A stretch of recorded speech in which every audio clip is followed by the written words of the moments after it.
We're here joined with Liz Parrish, and she's going to take us sled dog racing in just a minute. But first, there's a method to the madness when it comes to placing dogs, how many dogs, and that kind of stuff. What are we getting ready to do here?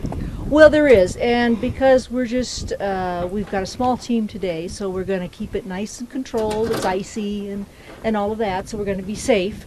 Safety is always a concern, and so that's one of the reasons I wear a helmet as a musher. But the sled itself is rigged up just for you to be the passenger, and I'm going to be in the back driving. And then on the front here, you see that there's a line attached. That's called a bridle, and that is attached to the lines where the dogs are hooked up. And so each dog in the team actually has a long line here called a tug line, and this hooks up to the loop in the back of their harness. That's where they pull from.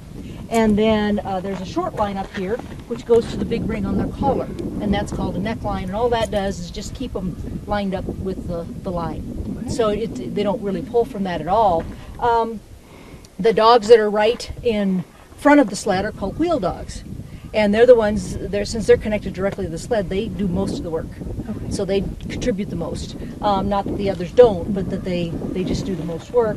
And then the dogs in front, of course, are called the leaders, or lead dogs, right?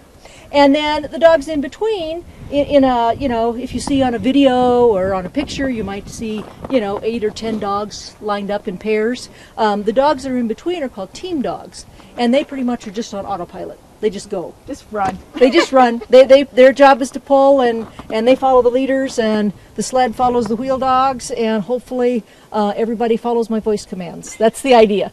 That's the important part, too. All right, well, let's get things started here. Okay, great. We'll get the dogs hooked up, and let's go.